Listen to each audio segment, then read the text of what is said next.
Boa noite a todos e a todas. Estamos iniciando mais um papo de jogos da Ludus Magisterium, uma conversa lúdica. A cada papo de jogos, um assunto é lançado, discutido, de relevância sobre jogos e educação. Hoje, o tema é super importante, tanto para os profissionais da educação, educadores, como para a sociedade como um todo, que é inclusão. Inclusão e os jogos de tabuleiro. Mais precisamente, jogos de tabuleiro modernos, acessibilidade e educação. Qual a relação? Quem vai apresentar o papo vai ser o Rafael e o Gabriel do Tabuleiro Acessível. Convido vocês, então, aí para primeiro apresentar vocês, o trabalho de vocês, e dar introdução a esse assunto tão importante. Boa noite. Apresentar também a intérprete Silvana, está nos apoiando aí hoje. E agradecer a participação dela. É importante entender que os surdos têm que ter acesso, e o público-alvo são surdos, então os surdos também têm que ter o intérprete para poder ver esse conteúdo. Gabriel, se presente aí. Oi, gente, boa noite. Meu nome é Gabriel, faço parte da Tabuleiro Acessível, faço de um pouquinho tudo, né? Não é de tudo um pouco, é de um pouquinho tudo. Também sou explicador de jogos e eu também sou professor. Eu atuo como professor de artes em escolas públicas e particulares de Belo Horizonte.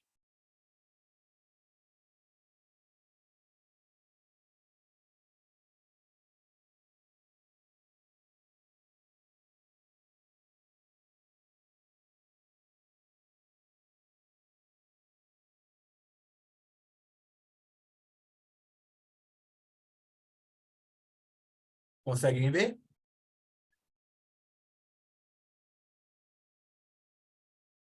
Ok. Sim, Então, ótimo. apareceu na... Então, vamos começar a nossa história um pouco. A gente começou em 2017, dezembro ali. Tem a ver com a minha formação, que eu sou psicólogo, comecei a trabalhar como intérprete de Libras no mesmo ano, em 2017, que foi quando eu formei, e eu sempre joguei jogos de tabuleiro, principalmente os modernos. E aí eu pensei, surdos também podem jogar, por que não? E aí começou, a equipe foi se agregando, essa é uma foto que a gente tem com a equipe inteira de 2019, foram mudando os membros, são todos voluntários. Então, a gente foi crescendo esse tempo todo, sempre trabalhando com surdos, outras pessoas com outras deficiências, e assim por diante. Ou idosos, crianças. A acessibilidade não é só pessoas com deficiência, tem um conceito maior em cima disso. Quer falar alguma coisa, Gabriel? Não, tá tranquilo, pode prosseguir, Rafa. Só clica no apresentação de slides, aí facilita, eu acho, o processo. Lá em cima. Apresentação de slides. Mais em cima, lá em cima. À Aqui? direita. Isso. Aqui? Que aí ele apresenta como PowerPoint. Não, que vai dar... Não, aqui tá novo compartilhamento. Eu acho que a gente está vendo coisas diferentes. Tá mais para cima à direita, perto do nomezinho de fazer login. Acho que é isso. Isso, ao lado de compartilhar. Fazer login, lá em cima à direita, no menu. Ah, tá. Acima do menu. Aí clica em apresentação de slides. Tem que só que mover isso aqui, então, peraí. Aqui, Isso. Aí. perfeito. De 2017 para cá, a gente já apresentou, a gente trabalhou com crianças e adultos, com idosos, pessoas surdas, com várias deficiências, em várias oficinas. Vai lá, Gabriel, quer falar dessa?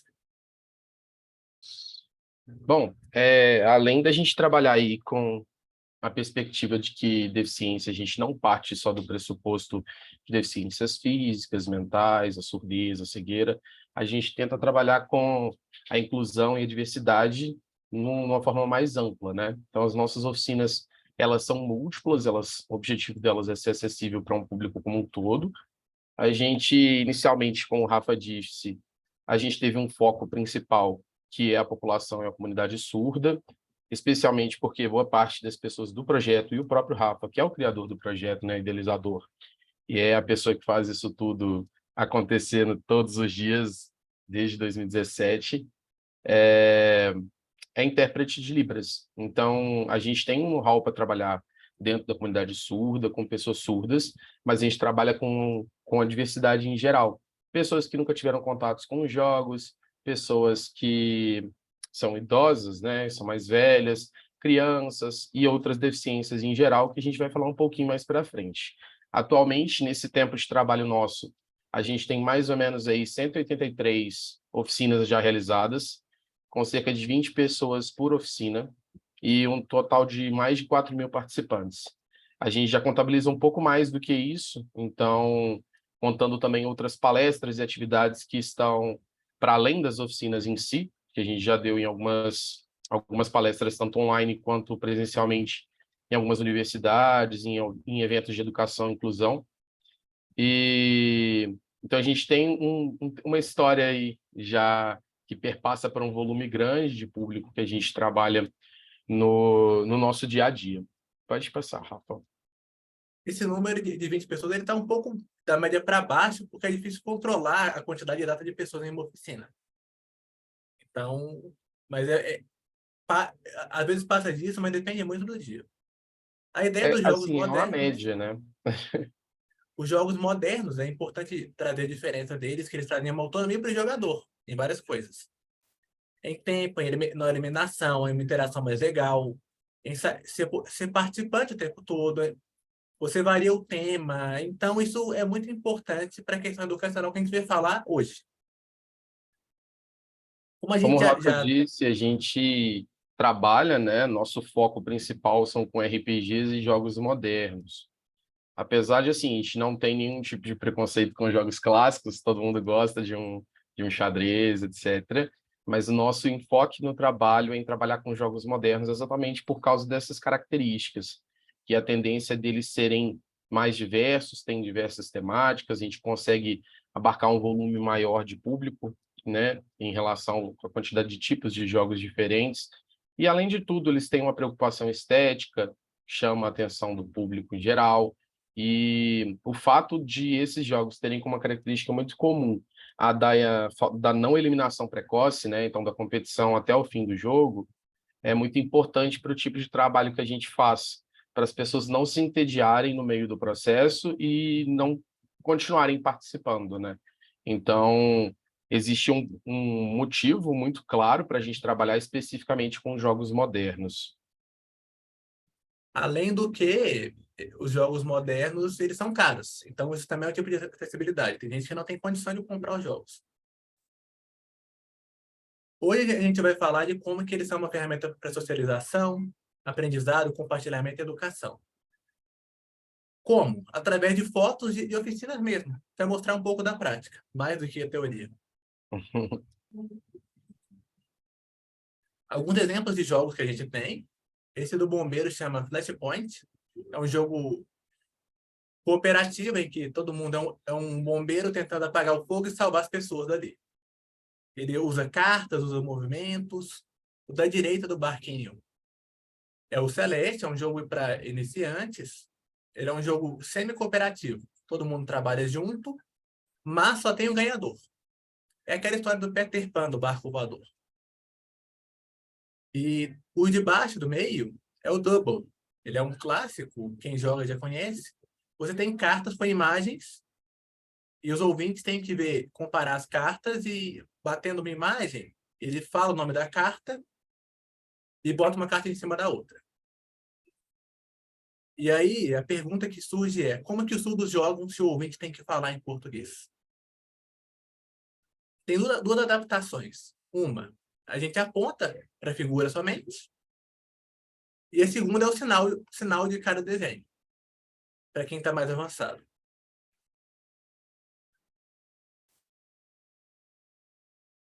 A gente também tem jogos nossos que são próprios para ensino de Libras e para interação em Libras. O da direita é o Librando Card, é uma adaptação feita pelo Lucas Morato, é um parceiro nosso, do Uno em Libras.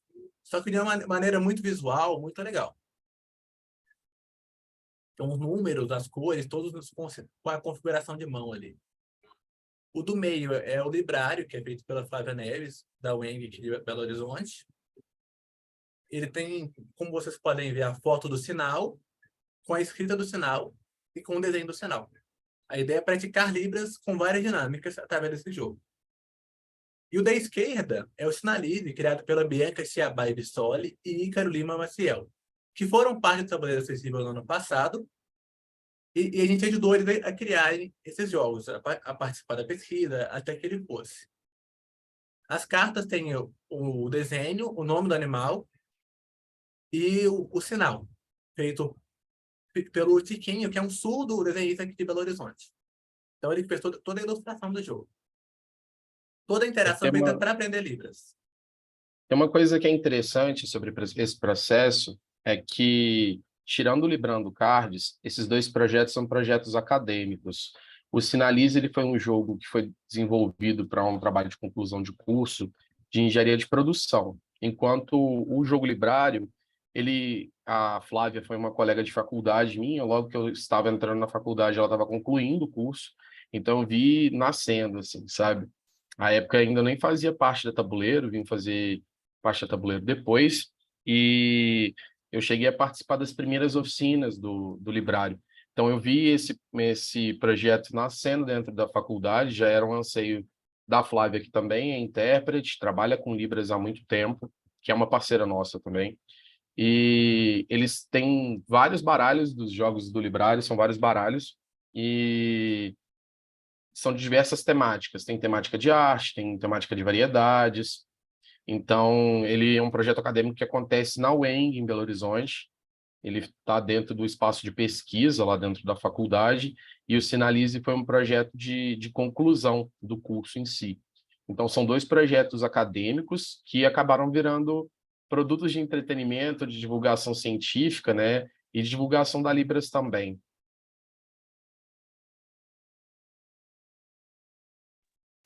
Como eu falei, vai ser na prática que a gente vai mostrar isso, não na teoria.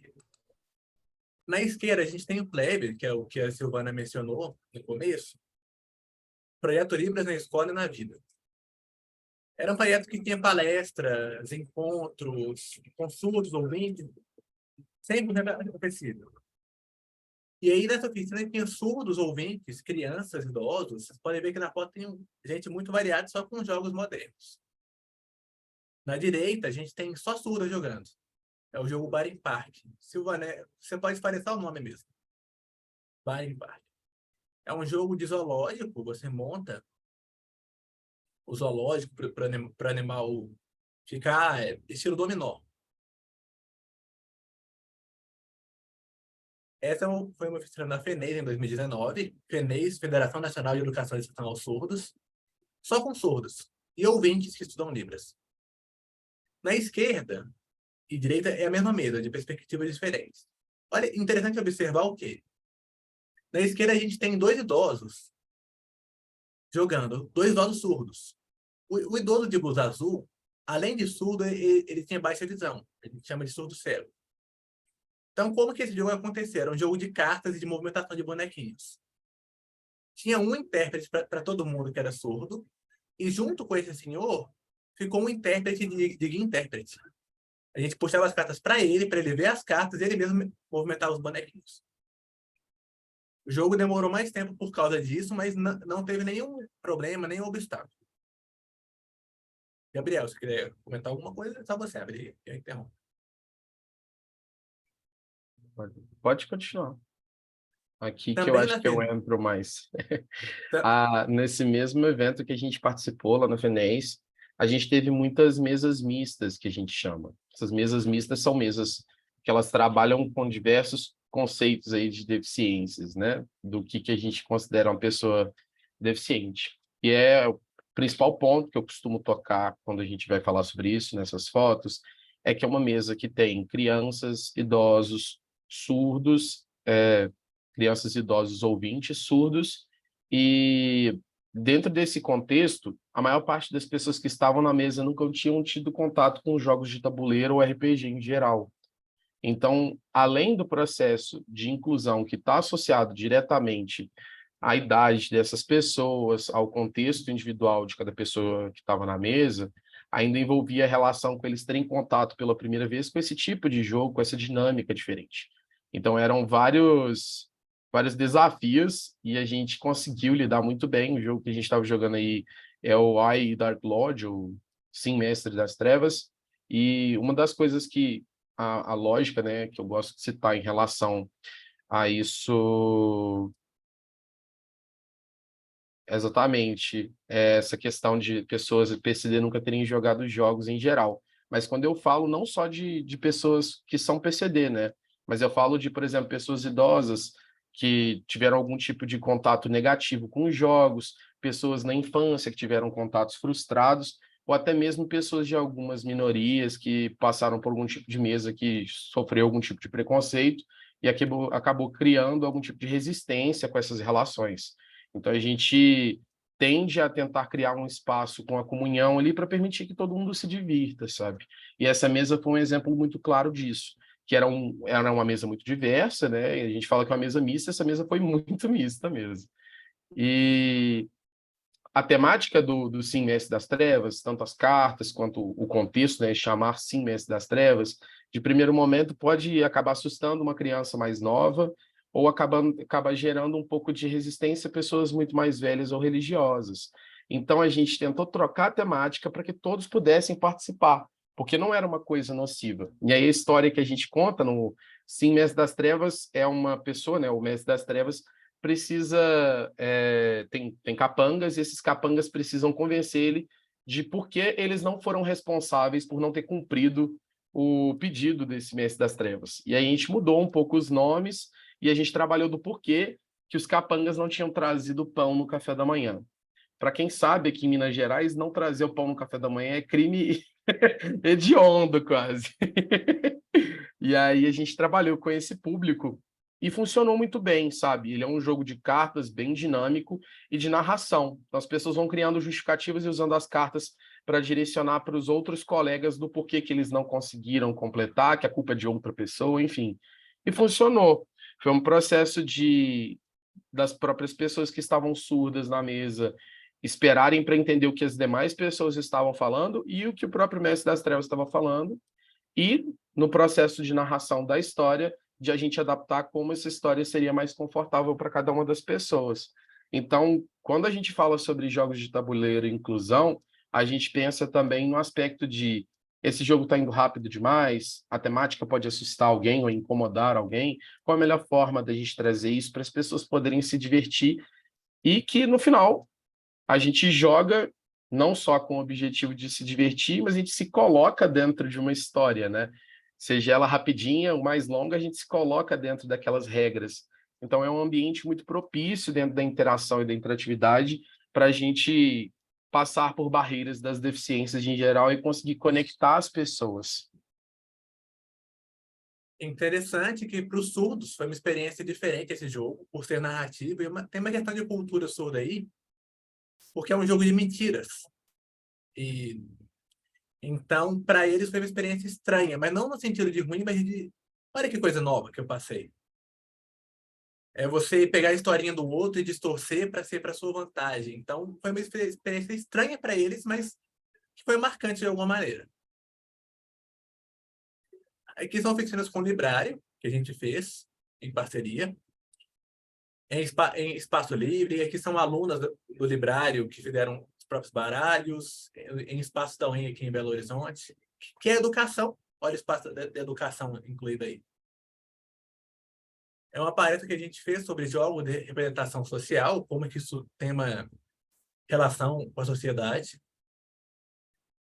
Essa foi uma oficina na Pastoral do Imigrante de 2019, porque esses imigrantes tinham acabado de chegar no Brasil. Tinha um dia ou dois assim que eles chegaram. A forma de receber eles foi através dos jogos. Uma troca linguística, uma troca cultural, para dizer que são bem-vindos. Eu acho que é uma coisa, volta lá só rapidinho, Rafa, para eu comentar uma coisa. Uma das coisas que é muito importante quando a gente fala sobre educação, a gente imediatamente pensa em universidades, a gente pensa em escolas, mas existem espaços não formais de educação não formal, né? que é muito importante da gente pautar também como um processo educacional em geral, e com a responsabilidade que a gente tem com isso também. São espaços dentro dos jogos que eles estão ali para divertir, mas a gente tem método, a gente tem um cuidado para poder fazer com que isso seja também, dentro daquele lugar, um ambiente de troca, sabe? E de conexão, que eu acho que, antes de tudo, educação é sobre um processo de conexão, sabe? E tanto no meu processo dentro da escola como professor, mas dentro das oficinas, das nossas palestras, que elas tendem a ser bem dinâmicas nesse aspecto. Também no aspecto educacional, no Pitágoras, aqui em Belo Horizonte, a gente faz regularmente oficinas. Um programa que se chama Pitágoras em Família. Cada curso tem uma demonstração, a gente vai conversar com a professora. Vai mostrar o quê? O lúdico como forma de aprendizado. Na esquerda é uma escola de estilo comum, que convidou a gente para trazer o jogo com uma metodologia de ensino, concentração, coletividade, e na direita no IFMG. O que é interessante do IFMG? Quem organizou tudo foram os próprios alunos. Então, a educação está na autonomia deles organizarem com o apoio de um professor.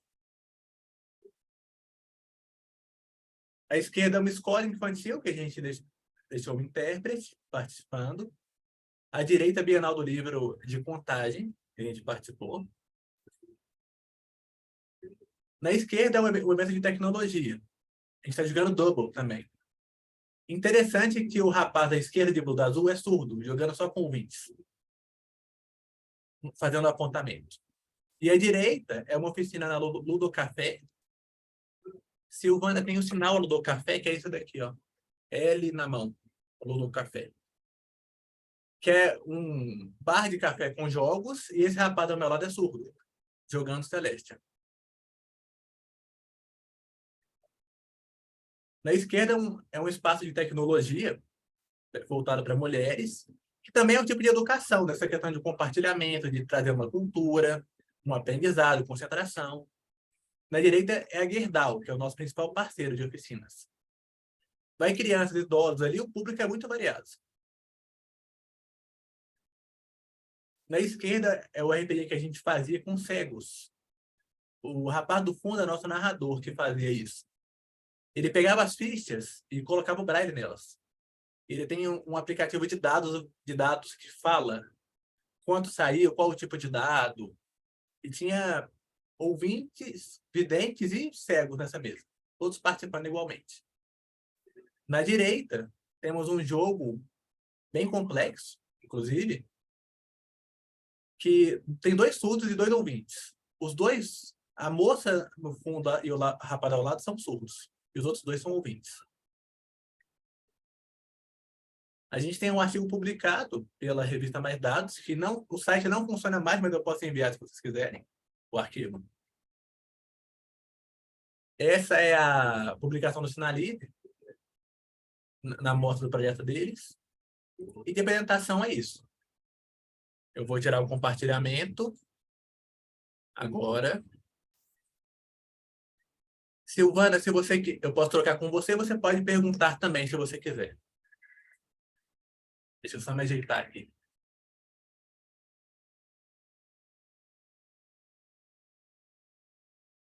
Gabriel, aí você fica por responder, fechou? Sem problema. Eu acho que, assim, só uma coisa antes da gente conversar, né, ter uma conversa mais ativa, é que quando a gente fala sobre essas oficinas, sobre essas atividades em geral, a gente pauta muito o aspecto de que a gente também está educando o público em geral que a gente frequenta, dando esse espaço acessível para que as pessoas surdas e pessoas com deficiência em geral, e também aplicando a lógica de pessoas idosas e crianças, venham a ocupar espaços que são espaços de direito para a população em geral. Então, é criar espaços seguros para as pessoas conviverem e educar o próprio público a conviver nesses espaços também com essas pessoas. Porque muito do que a gente vê dentro desse processo com os jogos de tabuleiro é que muitas pessoas, elas, às vezes por falta de conhecimento, às vezes por uma dificuldade mesmo ali imediata, não necessariamente por por não querer conviver, mas gera algum tipo de ruído e essa convivência ela acaba prejudicada. Então, quando você entra dentro de um espaço de jogos, você naturalmente você se coloca dentro das regras daquele mundo, né? Dentro daquele jogo para ele funcionar. Quando a gente está estudando jogos de tabuleiro, eu fiz meu trabalho de conclusão da faculdade sobre isso, e a gente estuda que o jogar ele é um processo humano, né? E cada pessoa se coloca naquele lugar ali por querer. Então, você precisa aceitar as regras para você jogar. Então, se a gente adiciona regras dentro desse processo, que funciona para as pessoas que têm algum tipo de deficiência em se comunicarem, e a gente cria regras para essas pessoas conseguirem se comunicar também, colocando essas outras pessoas naquela condição, naturalmente uma comunicação ali também ela nasce. As dinâmicas das mesas, elas são muito laboratoriais. Não dá para a gente poder dizer que nenhuma mesa que a gente já fez até hoje é igual. Todas elas nascem com as pessoas que jogam. Até porque existe uma diversidade muito grande de pessoas ali que passam pelas oficinas com a gente, e a gente tenta que as oficinas elas sejam mais do que só aquele divertimento imediato, aquele prazer com o espaço ali, mas que ele também seja isso. Então, é um contato com a Libras, com a acessibilidade, é tentar furar a bolha desses espaços, né, que a gente convive no dia a dia, para a gente romper com esses preconceitos cotidianos, com essa lógica que o espaço público às vezes ainda reproduz, né, de impedir que pessoas consigam frequentar eles da maneira que seria confortável para essas pessoas. Porque não existe ali diretamente uma barreira, né? Não existe uma parede que impeça as pessoas chegarem. Mas quando a gente vê, por exemplo, um espaço público que ele tem uma escada e não tem uma rampa, uma pessoa com deficiência física pode não conseguir acessar esse espaço. Isso serve para pessoas surdas, serve para crianças, serve para idosos, para qualquer tipo de entendimento de acessibilidade, a gente tenta pensar a tabuleiro acessível como um processo de permitir que essas pessoas se sintam seguras em espaços onde a gente faz as nossas oficinas. A tabuleiro, um dos lugares que a gente costuma fazer bastante atividade é no Museu de Minas e Metal, aqui em Belo Horizonte, que é um museu, né, público, as pessoas podem frequentar, e a gente joga em uma sala específica que é focada para isso nos finais de semana. Então, a gente tenta ali dentro dessa lógica também educacional, trazer as pessoas a frequentarem o museu, a conhecerem o espaço, sabe? E a interagirem com outras bolhas que não a do cotidiano delas. Além de tudo, divertindo, né, com os jogos de tabuleiro e conhecendo um hobby novo. Aí, quem tiver alguma dúvida, quiser comentar alguma coisa, quiser perguntar alguma coisa, pode perguntar, estou à disposição aqui.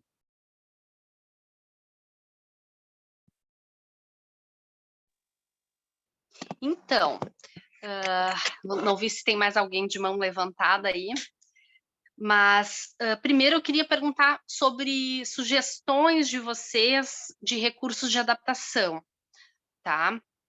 Eu fiquei pensando aqui, vocês falando de oficina, de eventos, eu sou uma das organizadoras de um evento de board games aqui do Rio Grande do Sul, e nunca recebemos uma pessoa com deficiência, né, que precisou de uma adaptação.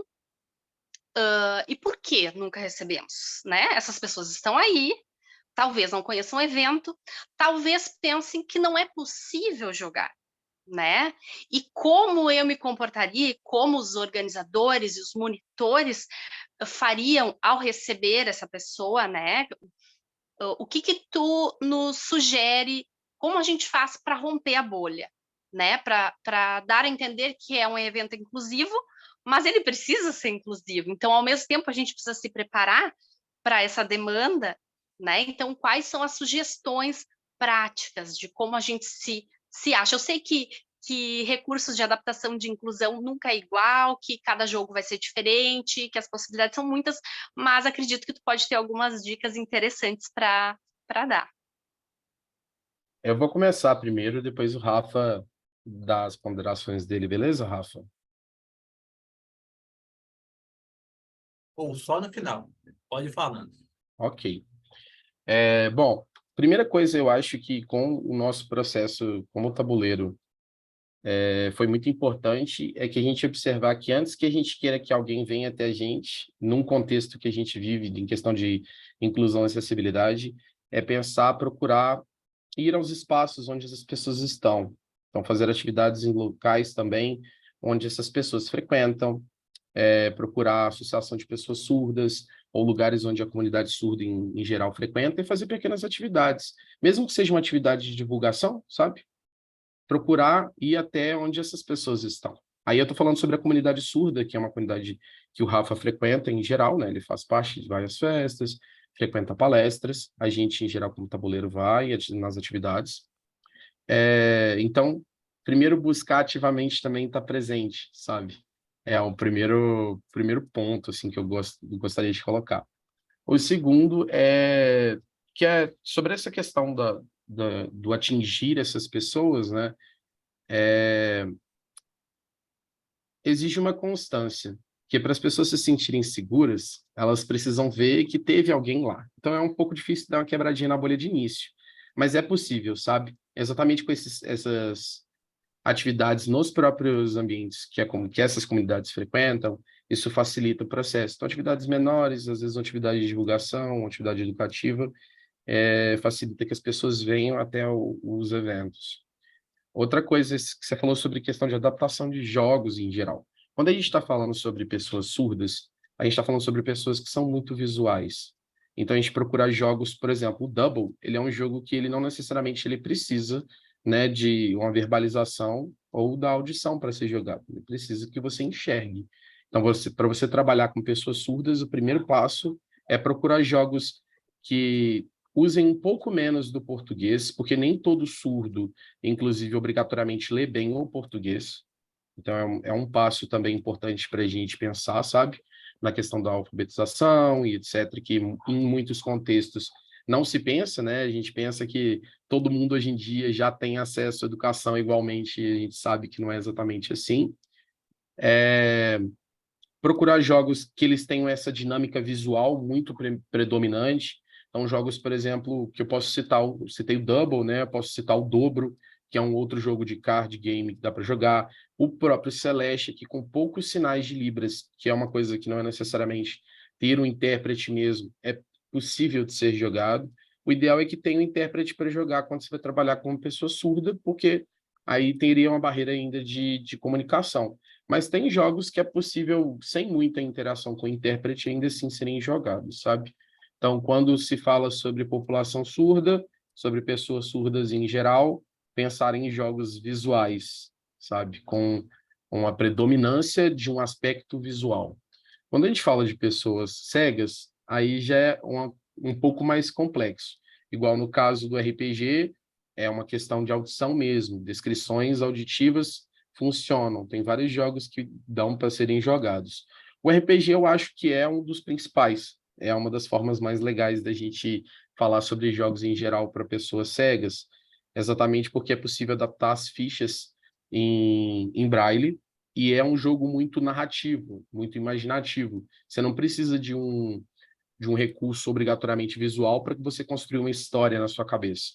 Então, essas pessoas vão falar e ouvir e vão conseguir jogar junto com o narrador, sabe? Porque ele vai descrevendo e gerando aquelas situações. Quando a gente fala sobre outras deficiências em geral, aí eu não tenho tanto know-how, mas, por exemplo, quando a gente já trabalhou naquela oficina que eu trabalhei com o Sim Mestre das Trevas, a gente chegou a ter, se eu não estou enganado, crianças que a gente já trabalhou em outros contextos com deficiências mentais. Então, são jogos que tendem a serem mais curtos, que são pessoas, às vezes, que elas têm um pouco de dificuldade de ficar, principalmente criança em geral já tem isso, né? Porque é muito mais energético. Então, jogos que prendam atenção, que sejam um pouco mais simples e um pouco mais rápidos para permitir que todo mundo ali consiga se envolver no tempo que é conseguido por cada pessoa também, né? E a gente tem uma outra que eu acho muito legal da gente citar em relação ao RPG, é o Meu Amigo Dragão, que ele é um RPG que é focado em pessoas com autismo. Então, a gente tem dentro da comunidade dos jogos em geral, pessoas que produzem jogos focados em cada uma dessas comunidades. Não é uma coisa hiper divulgada em todos os lugares, etc., mas é uma coisa que é possível de ser procurado, né? É possível de ser achado. Uma das coisas até que é bem legal da gente citar, que é o o dado de RPG que tem, né, a parte tátil. Então, você joga o dado e passa, a pessoa que joga o dado passa o dedo no dado e consegue saber qual número que caiu. Thiago Jungles, do Coisinha Verde, autor exatamente, o autor do Meu Amigo Dragão, o Thiago Jungles. E tem outros jogos em geral, que você não tem necessidade obrigatoriamente de uma comunicação vocal, né? E ela é relacionada ao próprio jogo. Às vezes, uma barreira inicial é de explicar como o jogo funciona, mas isso também, aos poucos, vai sendo conseguido resolver, com jogos que dependem menos do português escrito. Jogos, por exemplo, igual Riff e Noctiluca, são jogos mais recentes. Um deles é sobre corais, de empilhar corais. Você tem que completar missões que estão escritas nas cartas, basicamente com a quantidade de corais você precisa empilhar no tabuleiro. E o Noctiluca, desde que você consiga ter o recurso visual, você consegue jogar esses dois. Porque no caso dele, são dados que são jogados em cores em cima da mesa, no tabuleiro, e que são recolhidos a partir da escolha de uma linha reta, que você escolhe um número e se recolhe esses dados para poder colocar nas cartinhas e completar as missões desses Noctilucas, né, que são bichinhos marinhos pequenininhos. Assim, em geral, eu consigo passar mais alguns jogos que a gente já trabalha em geral no dia a dia, mas são exemplos que a gente consegue dar. Então, quando pensa na população cega, pensar em recursos narrativos, jogos que tendem a ser mais vocalizados. Quando a gente fala sobre pessoas surdas, jogos preponderantemente visuais, pessoas que têm algum tipo de deficiência que causa uma dificuldade em estar muito tempo ou focado ou parado em geral, focar em jogos que sejam mais curtos, sabe, dependendo do contexto, que sejam mais simples ou mais táteis também, que aí você consegue gerar uma relação entre as pessoas que estão na mesa com o próprio jogo para elas continuarem querendo jogar. Porque no fim o que move as pessoas dentro de um jogo é se divertir. Então, eu acabei me perdendo um pouco, mas voltando sobre a pergunta principal, procurar esses jogos, principalmente nesses eventos, estarem disponíveis de alguma maneira para essas pessoas e buscar parcerias com pessoas ativamente que sejam dessas comunidades que a gente quer alcançar, sabe? Então, procurar uma pessoa surda que joga jogos de tabuleiro, ou procurar pessoas que estejam interessadas em criar mesas de RPG, que sejam surdas ou cegas, no próprio evento de vocês, ter uma mesa disponível para esse tipo de coisa, ter um intérprete no evento, ter uma pessoa disponível para poder lidar com algum tipo de questão. Eu fui recentemente a um evento, trabalhando num evento de geek aqui de Belo Horizonte, e eles tinham um espaço seguro para pessoas que estavam ou com ansiedade, ou com algum estresse de estímulos em geral, como pessoas autistas, né, para elas poderem descansar do barulho do evento. Então, isso também é uma das opções, sabe? Procurar espaços seguros para essas pessoas poderem frequentar de uma maneira tranquila e se sentirem confortáveis para poder se divertir. Até porque, na maior parte do tempo, quando a gente não está confortável, a gente não consegue se divertir, né?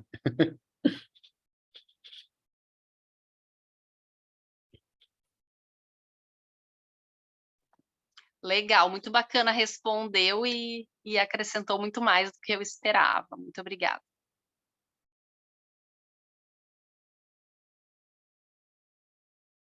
Alguém tem mais alguma pergunta, algum comentário? Quer que eu comente alguma coisa específica? Alguma oficina sobre alguma coisa que a Tô por gente aqui. desenvolve? E a Mani levantou a mão? Isso. Vai lá, manda bala. Me chamo Yamane, né? Sou do De Mesa, uma empresa social aqui em Recife. Costumo brincar que eu tô ilhado, né? Tô babando vendo vocês aí e tal. Cheio de aluno, cheio de gente, cheio de oportunidades. E eu aqui brigando para estar trazendo, né, essa parte aqui de jogos para Recife, né, nas instituições, nas escolas, nas ONGs. E assim, a minha questão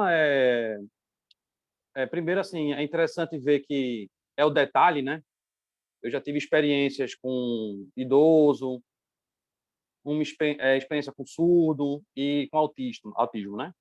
Com TDA, TDAH, esses TD da vida aí, eu acho que 70% da sociedade já está num certo nível, né? Então, isso aí é constante. Mas com autismo, realmente, eu não consegui desenvolver, porque eu tive que entrar muito no universo dela, né? No universo da pessoa, e a gente acabou com o desenho. Com o surdo, foi tranquilo. Essa questão do detalhe da empatia, né? Eu, como pedagogo, psicopedagogo, eu consegui perceber qual é o jogo, como o meu amigo falou já, e algumas que eu já até usei na hora. Com essa questão do TDAH, de pessoas mais intempestivas, né? Mais elétricas ali na hora, sem paciência, a gente vai trazendo calma também através com exercícios, né?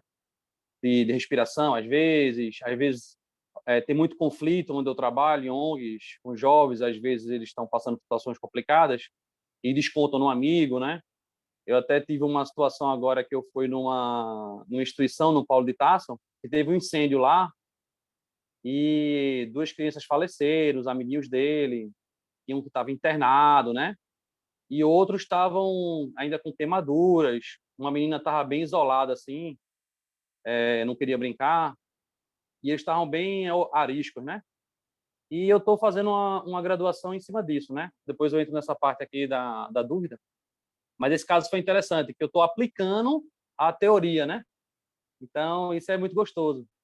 Aí, uma menina e o outro menino, eles eram os melhores das equipes, porque no Paulo de Tarso, como eles estavam muito abalados, eu fui trabalhar a união, né? Então, eu levei mais jogos cooperativos, formação de grupos, para eles se unirem, e eu fui também treinar eles para que eles possam dar continuidade. E assim a gente trabalha aqui, sabe, no de mesa. A gente vai e forma a oficina lúdica. Então, a oficina lúdica é uma caixinha de papelão que a gente pega na hora, pega a folha de papel, cada um escreve seu nome, faz um desenho que gosta, prega na caixa, a gente joga os jogos dentro e acabou-se, né? A oficina lúdica humilde, improvisada, mas cheia de magia, né? Então, a gente pega ali a caixa, bota os jogos e eu capacito as pessoas.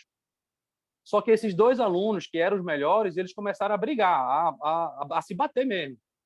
Então, a pessoa que estava me ajudando na hora não soube lidar, todo mundo entrou em susto. Aí eu peguei os 2 e botei os 2 numa mesa. Aí eu fui aplicar a teoria, né? Aí eu disse, olha, vocês dois, a gente gosta muito de vocês, a gente quer muito que vocês participem, vocês são muito importantes. Mas não dá para brincar, nem jogar, nem aprender aqui a gente brigando, né? Então, tem 2 opções de resolver.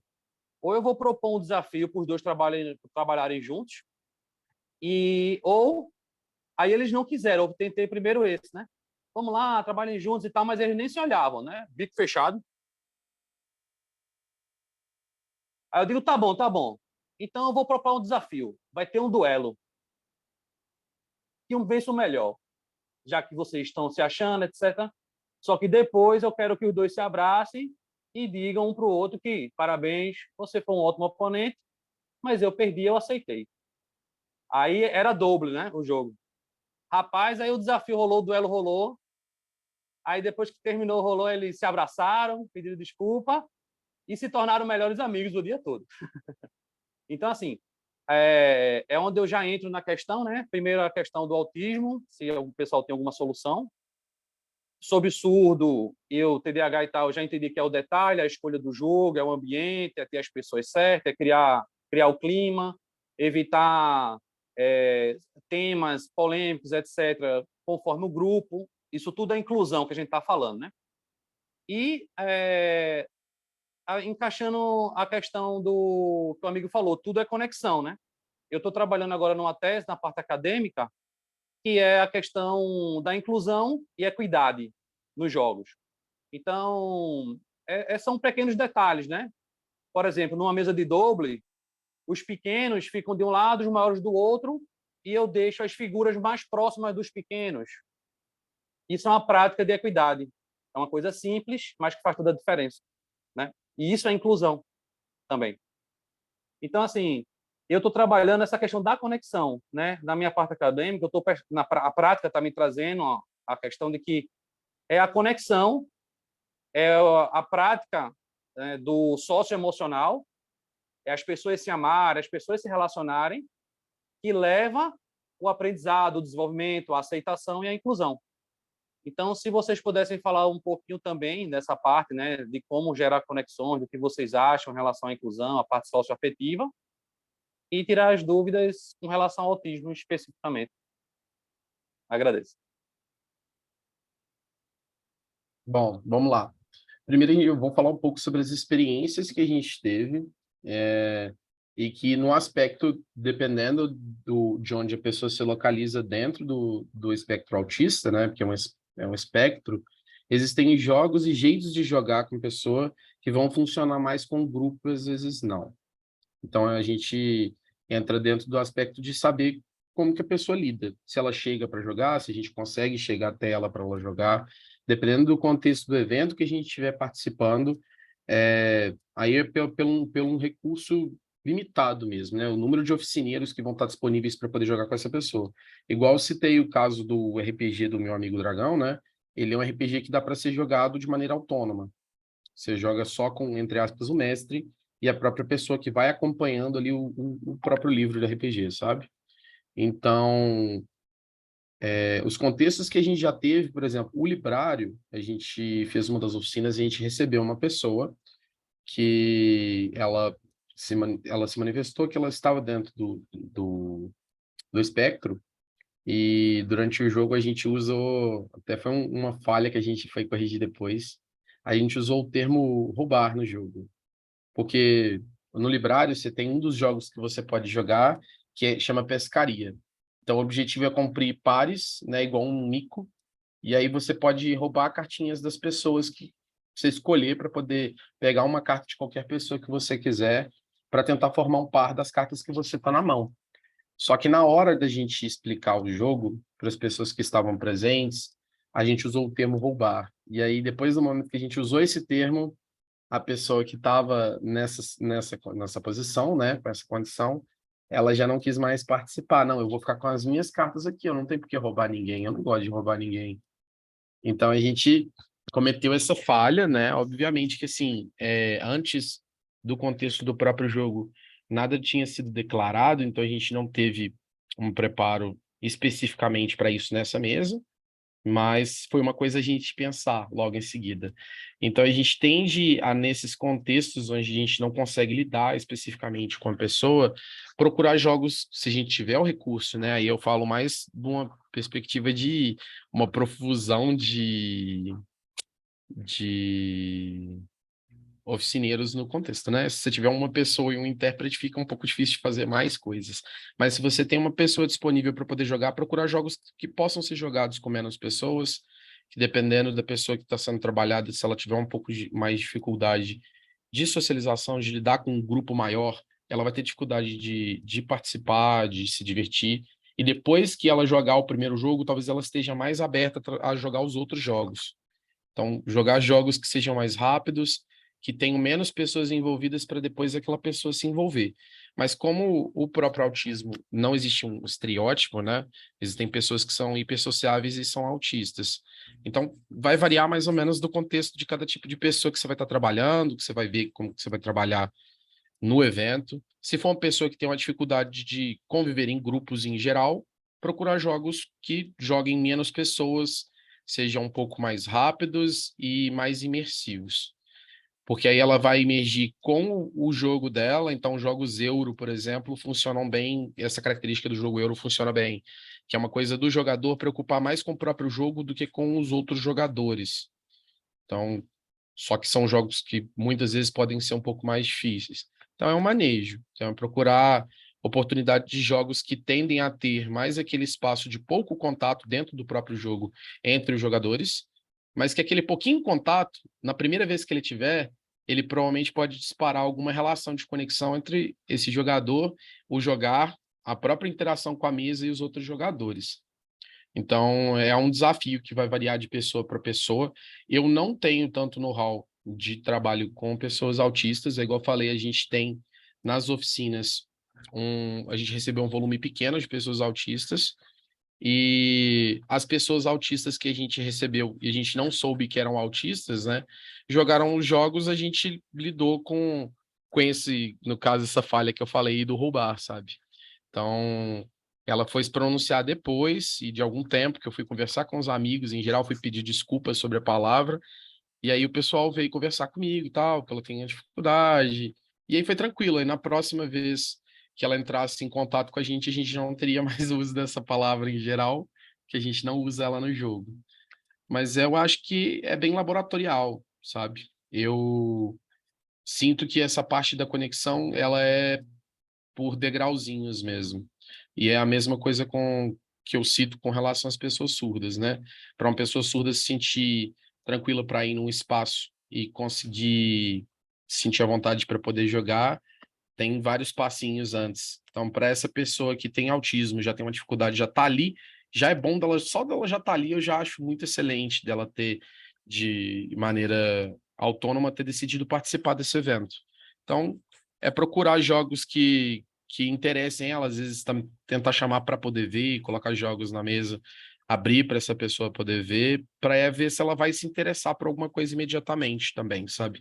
Dar esse espaço para a pessoa se interessar pelo jogo, para ir pelo interesse você conseguir pescar ali o peixinho para poder participar do grupo do... Nossa, esqueci o coletivo de peixe, mas enfim. Quebrou minha piada toda. Mas é nesse aspecto que eu acho que o autismo vai funcionar melhor. Procurar mesas menores, sabe? E tentar também ver de pessoas procurar pessoas que se identifiquem dentro desse espaço. Cardume, obrigado. Para tentar pescar esse peixinho para o cardume, sabe? Então, partir pelo universo particular dele ou dela, né? Da pessoa que você está trabalhando, para depois procurar trazer ela para um grupo. Tem jogos que dá para poder jogar de 2 ou até de 1, sabe? Deixar disponível para a pessoa se ela interessar, para depois dela ter esse primeiro contato, né? Ela interessar em jogos um pouco mais coletivos. E, de novo, igual eu falei, não se atentar também para a gente acabar não caindo da lógica do estereótipo, porque tem gente que vai lidar super bem mesmo sendo autista com os jogos, independente de uma acessibilização muito direta para ela, né? É uma coisa mais de interesse também, às vezes. Qual que era a outra pergunta que você tinha falado mesmo? Desculpa. Era para vocês abordarem um pouco essa questão de como a parte socioafetiva, né, essa parte emocional, essa parte da conexão, né, pode ajudar na inclusão e como trabalhar esses aspectos, né, como vocês trabalham esses aspectos, já que é claramente que essa é a chave, né? A chave da inclusão é a conexão, é o amor, é criar um ambiente confortável, meus amigos, né? Essa Sim. galera é massa. Então, fala um pouquinho do socioafetivo, né? Como gerar, quais jogos e como ela trabalha, como trabalhar isso. E a conexão, né, com a inclusão. Silvana, consegue me substituir só para responder essa? Deixa eu ver se ela... Será que ela tá aí ainda? Ah, tá aí. Você pode perguntar também, tá? Fica à vontade. Eu vou deixar para você responder e dou minha consideração depois, tá bom, Rafa? Ok. Bom, o jogo, ele é por si só um meio de você trabalhar a questão emocional. A resposta mais comum que eu acho que vocês também ouvem na hora de explicar um jogo é: não sei jogar, como eu vou jogar? Sendo que você está ali para explicar, a pessoa está ali para aprender. Então, tem dois casos que me marcaram muito, assim. Tem algum som com eco por aí. O Tribunal Federal vai pedir a remoção integral. Melhorou. Era um som de televisão. Dois casos que marcaram. Um era um menino dos 12, 13 anos, ele apareceu na oficina a primeira vez. A primeira frase dele foi: ninguém joga comigo, eu só jogo sozinho. Super competitivo, até trapaceando. Ok. Voltou uma segunda oficina e trapaceando. A mesa inteira o excluiu, sem a gente falar nada. Outra coisa que eu achei interessante foi uma família que jogou normal. Os pais, às vezes, não querem jogar. Muito interessante isso também. Por que um pai não quer jogar com um filho no evento que é para ser divertido?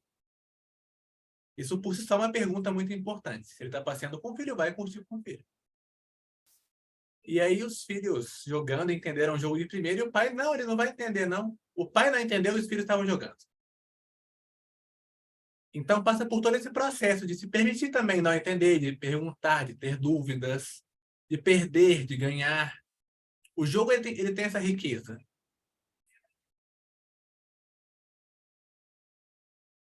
Eu acho que, assim, uma das questões que a gente pode citar, que você falou sobre a questão socioemocional, né, é que quando as pessoas são colocadas em mesas de jogos de tabuleiro em geral, uma coisa que eu acho muito importante é a gente observar que dentro do jogo, quando a gente rompe a barreira da comunicação, as coisas florescem em geral, sabe? Então, tem jogos, por exemplo, que tem mesas em geral, né? Tem mesas e mesas, mas tem mesas que o fato da gente romper com a relação da comunicação, tendo já o intérprete, tendo pessoas, tendo na própria regra do jogo que a gente coloca às vezes para jogar com ouvintes e não ouvintes, com pessoas neurotípicas e neuroatípicas, o fato da gente transformar o jogo para aquele grupo conseguir jogar em conjunto, ou colocar o outro indivíduo, no caso da pessoa ouvinte, para trabalhar com os sinais de Libras, que é uma das coisas que a gente costuma colocar, aquele espaço dentro do próprio jogo já possibilita as pessoas se relacionarem.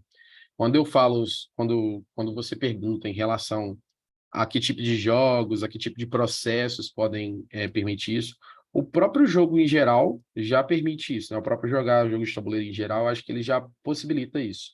Mas jogos narrativos, eu, pelo menos, na minha experiência em geral, eu vejo que ele possibilita uma relação muito diferente, sabe? Então, o próprio RPG, o Sim, Mestre das Trevas, e alguns outros jogos que são bem narrativos, né, que usam muito a conversa, ou a interação com o próprio tabuleiro, né, a história sendo construída no tabuleiro, faz com que as histórias das pessoas se entrelacem mais, sabe?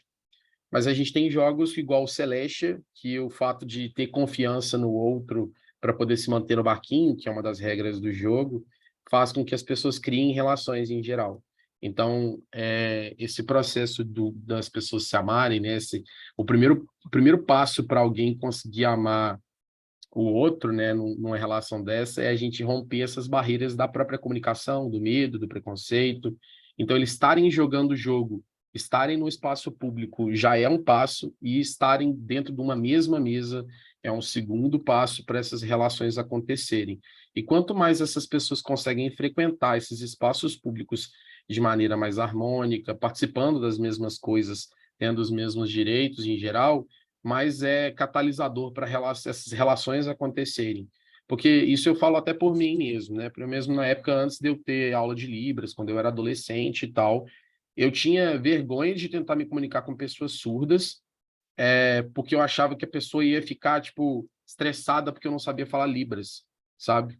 Então, acabava que muitas vezes eu sabia responder para a pessoa de uma maneira simples para onde era a saída que ela estava perguntando, e dava para ver que era isso. Mas eu tinha receio de chegar até ali. E eu acho que essas relações, em geral, não são só sobre essas relações pontuais, né? Mas sobre uma construção de uma relação com o próprio jogo e entre as pessoas. Amizades, relações amorosas em geral, que acontecem e podem se desenvolver dentro dessas oficinas, no espaço público ou nesses espaços privados que a gente tem as oficinas, que a gente faz oficinas também em casa de jogos de tabuleiro, que faz com que esses grupos, né, interajam entre si. Então, existe nossa, estou perdendo totalmente as palavras, mas existe uma melhoria, um improvement, estou tentando passar para o português, mas existe uma melhoria dessa catalisação quando ela envolve, inclusive, esses espaços públicos e do permitir de esses grupos tão diversos se relacionarem dentro dos jogos. De imediato, jogos que eu acho que eu posso citar, assim, eu cito o Sim, Mestre das Trevas. Eu gosto muito de citar, apesar de ser um jogo um pouco mais complexo, eu gosto de citar o Catan, o próprio Dobro, que é um jogo simples e rápido, mas é um jogo ali de pensar se você vai poder jogar ou não as cartinhas, pensando no outro ou não, que ele pode acabar pensando ou não em você ali, dali em diante. Eu achei muito interessante esse aspecto que você falou sobre colocar as duas crianças para competir quando elas não conseguiam cooperar, porque mesmo na competição, quando a gente promove a competição saudável, ela é importante para se criar relação, né? A gente também cria relação na competição e você mesmo citou, eu acho que é importante a gente pensar isso, que dentro desses espaços procurar jogos coletivos, né? Que as pessoas tendam a desenvolver essas habilidades que tenham relação com envolver com o outro, pensar no outro, sejam jogos de grupos, né? Igual a gente citou antes, são jogos a serem jogados com 2 ou 3 pessoas contra as outras. A gente tem um jogo, eu não vou lembrar agora. Rafa, qual é o jogo em relação lá de troca de sinais, que é jogado em dupla, que a gente jogou numa das oficinas? Vou lembrar aqui agora. Interceptor. Interceptor é um bom jogo também para poder ser jogado. Você passa sinal, você tem que combinar sinal com seu par, né? E o outro par também vai combinar sinais. E esse grupo tem que competir para descobrir quais são esses sinais das outras pessoas, para o que é feito na mesa, a carta, para descobrir qual que é a carta das pessoas que estão na mesa. Se ela tem um sinal para uma coisa, sinal para outra coisa. Alguém pode digitar aí? Como é que é? Só para eu gravar aqui, pegar isso aí. Eu gostei. Interceptor. Esse aí vai ser sucesso aqui no de mesa, nas atividades. Ele Interceptor, é bem uma hora. legal, ele é bem rápido e ele é um jogo assim, que ele é um jogo que ao mesmo tempo ele é um jogo cooperativo, né? Porque a gente coopera, a gente tem que aprender a jogar com o nosso par, né? Mas ele também é um jogo competitivo, porque o objetivo é fazer com que o outro não descubra o seu, sabe? Então, ele é funcional no aspecto de trabalhar com pessoas que têm dificuldade de conviver com grupos maiores, né? Que pode acabar se entediando com um jogo muito cooperativo, com muitas pessoas jogando, e ele facilita esse aspecto de criar uma relação com o outro. Então, por exemplo, crianças ou adolescentes que estão tendo uma dificuldade em lidar, se elas não estão conseguindo cooperar em grupos maiores, talvez elas consigam cooperar em grupos menores. Se elas não conseguirem cooperar ainda nesses grupos menores, procurar jogos que elas joguem individualmente contra a mesa, né? Igual a gente tem um jogo, não sei se você conhece, que chama The Mind. Já ouviu falar do The Mind? O The Mind eu acho que é um jogo excelente, assim, todas as mesas que eu levo, seja na minha vida privada ou nas oficinas em geral, ele cria uma conexão entre as pessoas mesmo, sabe? E é um jogo muito simples. Quando você para pensar sobre mecânica, é uma mecânica muito simples, é um baralho de 1 a 100 que tem que ser jogado em ordem crescente. Só que a Eita. questão de a gente pensar no tempo, até a proposta, né, do jogo de conectar mentes já pela palavra, já conecta as pessoas, sabe? Então, alguém está se dispondo a conectar a mente com o outro para jogar esse joguinho, quando a gente fala, já é um primeiro catalisador de uma relação ali para ser desenvolvida. Eu acho muito importante quando você cita a relação socioafetiva em jogo, porque a galera, às vezes, eles acham que não existe nenhuma produção material com o jogo, né? Divertimento não é justificativa para você jogar, sabe? É uma coisa jogada fora. Então, quando a gente traz esses pontos de melhoria de relações em geral, de trabalho em geral, tanto cognitivo quanto de relação de construções de relações, eu acho que ele valida o jogo por si só e ele atinge pessoas que muitas vezes não dão nada para um jogo de tabuleiro, porque ela não repara as linhas que compõem aquela relação do jogo, que às vezes ela constrói sem mesmo saber, sabe? Só pelo divertimento. Eu acho que a gente tem ainda um caminho muito grande, especificamente em relação às pessoas entenderem o jogo como uma coisa que produz algo, né? E também da falta de necessidade de uma coisa existir, né? Sem ter necessidade de produzir. A gente vive uma relação, né, no cotidiano, que a gente só dá valor a alguma coisa que a gente observa que ela tem uma produção. E nem sempre uma produção ela é uma produção monetária e tal. Ela é uma produção de um laço, ela é um desenvolvimento, ela é um desabafar, sabe? É uma relação ali de catalisar uma relação violenta que convive dentro de casa, igual você citou o caso das ONGs, né? Numa relação de competição dentro do jogo, extravasa aquela violência de uma maneira positiva e construtiva, mesmo que ela não tenha um resultado material prático. Essa pessoa não está se capacitando para fazer um concurso público, mas ela está se capacitando para viver em sociedade e para lidar com aquelas emoções dela no cotidiano também. Então, eu acho que teria muito mais coisa para eu falar quando eu falo sobre o aspecto educativo como professor, mas eu acho que eu termino por aqui nessa relação. Não, muito bom. É ótimo. Na verdade, hoje a própria BNCC, né, as políticas públicas, ela já inclui, né, o desenvolvimento e ensinar socioemocional. É engraçado que aqui, pelo menos eu não sei muito como é aí, né, mas nas escolas aqui que eu visito, eu acho interessantíssimo, né, porque e aí, como é que você vai ensinar, meu próprio filho, né? Como é que você ensina socioemocional? Ah, não, é um rostinho feliz, isso é feliz. Um rostinho triste é triste. E tal, né? Eu digo, mas e aí? Como é que a pessoa vai lidar, né, com a situação lá de se frustrar, de respeitar? Aí eu apresento o jogo, né? Eu digo, ó, no jogo eu vou gerar as experiências aqui e são as experiências reais que você vai se exaltar, né? Eu até fui fazer uma palestra aqui, né? Eu achei engraçado, né? Que era para uma editora e tal, negócio de escola pública e tal. Aí pessoal, vamos lá, socioemocional. Olhem para a pessoa do seu lado esquerdo. Pronto. Agora eu quero ver todo mundo com raiva dela. Vamos lá, fiquem com raiva aí. Agora lidem com isso.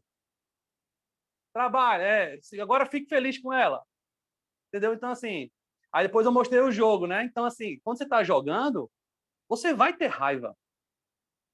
Não é uma questão opcional, entendeu? Você vai ter raiva e você talvez não vai lidar com isso.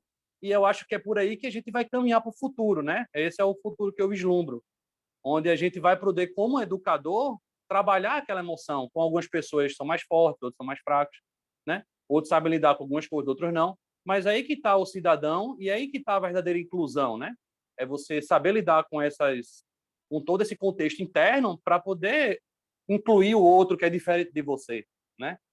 Então aqui, meu amigo, aqui eu sou doido varrido, né? Mas aí eu acho que pro lado de São Paulo, tal, acho que o pessoal ainda escuta essas coisas, né? Mas aqui só esperando o tempo passar, muita paciência.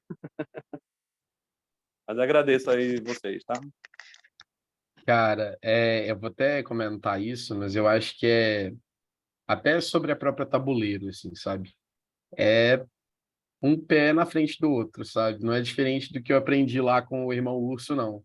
É um pé na frente do outro. Tem dia que a gente vai desanimar e tal, mas não dá para desanimar. É um dia, um pé na frente do outro que a gente vai chegando, sabe? Tem algumas barreiras que elas são só, igual se disse, perspectiva de tempo e constância, sabe? Não vem da noite para o dia de você conseguir fazer uma comunidade que foi segregada durante tantos anos no nosso país, começar a frequentar outros espaços, né? Se sentir confortável, é uma coisa muito abstrata. Então, só de a gente já estar observando a importância dessas coisas e ter alguma ação acontecendo, ela já é catalisadora de novas relações, ela já é, como é que fala? Ela já é uma parte do efeito borboleta, né? Toda a relação de replicação, né? Se, por exemplo, igual você citou o caso especificamente dessas duas crianças aí, a gente já teve situações muito parecidas, né? Então eu acho que me conecta. Você tá aí no Ceará, eu tô cá em Belo Horizonte, a gente tá longe, assim. Você falou que tem Recife, né? Recife, eu tô em Eu tô em Recife, Pernambuco. Recife e assim, eu tô cá embaixo em Belo Horizonte e as relações elas são muito parecidas, mesmo sendo muito diferentes, com certeza são pessoas muito diferentes, mas não conecta só quem a gente está querendo atingir, mas conecta a gente que está também produzindo, sabe? Uhum. Essas conexões são redes que são importantes para a gente poder vislumbrar um futuro de uma maneira coletiva, de passos que devem ser dados por pessoas antes de pensar o coletivo ele só existe porque tem pessoas dentro dele. É, é interessante assim, porque, na verdade, se você for ver, é o caráter, né, que move o mundo. Se a gente hoje tem problemas, é porque as pessoas não têm caráter, as pessoas não sabem lidar. Elas se frustraram e elas querem tocar fogo num parquinho. Quando você percebe que o outro faz parte de você e tudo é um contexto só, né? Que é até um conceito que eu uso aqui no de mesa, que é o Ubuntu, né? Que é um conceito antigo de união. Então é isso, quando você realmente ensinar as pessoas a lidarem com suas emoções, a criar todo esse afeto tal, e construir esse caráter, né? Você vai mudar a sociedade. Isso é um fato inquestionável, do meu ponto de vista, sabe? Então, e o Mani finaliza a fala. Teria mais alguém com pergunta para dar sequência? Eu queria... Eu não consigo ver as mãos levantadas. Vou fazer João, minha pergunta, isso então? aí. Ok. Isso aí. Não sei se é exatamente uma pergunta, acho que talvez seja mais um desabafo, né? Eu tô conduzindo a minha pesquisa de doutorado sobre acessibilidade para pessoas com deficiência visual nos jogos, né? E assim, na pesquisa que eu fiz para fazer a fundamentação teórica, eu não encontrei nenhum jogo assim que seja 100% adaptado e que as pessoas com deficiência visual possam comprar o jogo, pegar ele e jogar tranquilamente. E tudo que eu encontro são iniciativas por parte das pessoas, né? Pessoas que se sensibilizam de alguma forma, né? Amigos, professores, coisas, esse tipo de pessoa que tem um contato direto com uma pessoa com deficiência, e aí elas tomam para si essa responsabilidade, né? Então, elas acabam tendo que carregar o peso de adaptar um jogo nas costas, e não é uma coisa simples de se fazer, né? O design dos jogos por si só é uma coisa complexa. Imagina você ter que adaptar um jogo para esse contexto, né? E é esse o cenário que eu vejo, né? Pessoas fazendo gambiarras na grande maioria. E eu tô acho que eu chego num momento em que eu tô num desespero, assim, numa angústia.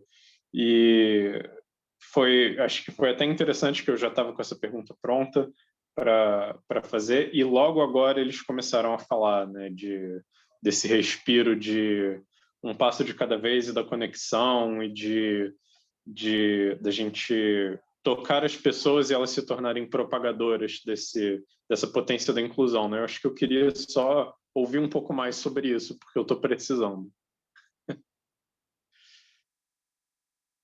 Giovana, pode entrar para essa resposta?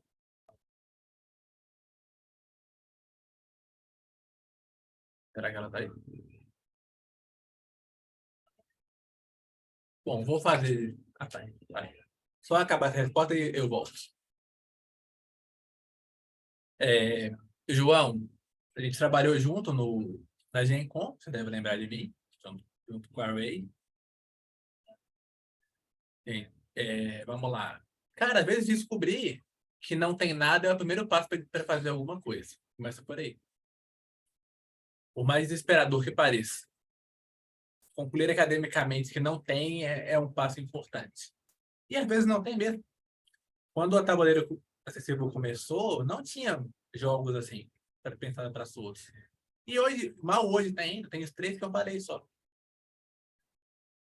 Então, acho que é isso, assim, não há desespero, é a realidade. Se a pesquisa concluir que não tem, que tem iniciativas, é o estado atual dos jogos para as pessoas cegas. Outras pesquisas vão concluir outras coisas, mas a sua vai ser um marco de dizer, olha, nessa época não tinha. Acho que é uma resposta dura, mas que a gente passou por isso também.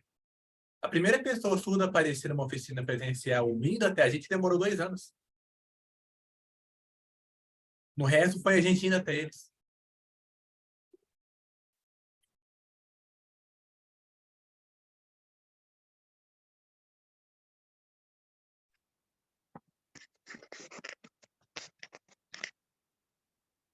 Então é isso, gente. Mais alguma finalização aí, Rafael e Gabriel? Muito obrigada pela participação de vocês, por toda essa contribuição muito rica, acredito que acrescentou a todos, principalmente a reflexão enquanto a inclusão dentro do espaço de jogos e levar esses jogos adiante, né? Todo o trabalho de vocês realmente muito rico e de muita experiência, porque foram, até anotei aqui, 183 oficinas e inúmeras pessoas jogando. Parabéns pelo trabalho de vocês, obrigado por contribuir e que a gente possa também ser multiplicadores desse aprendizado que vocês nos trouxeram aí. Foi um bate-papo muito rico e obrigada, Gabriel e Rafael. Página de vocês, de redes sociais, vocês podem falar? Antes disso, Silvana, se você quiser se apresentar também, eu te interpreto, fique à vontade.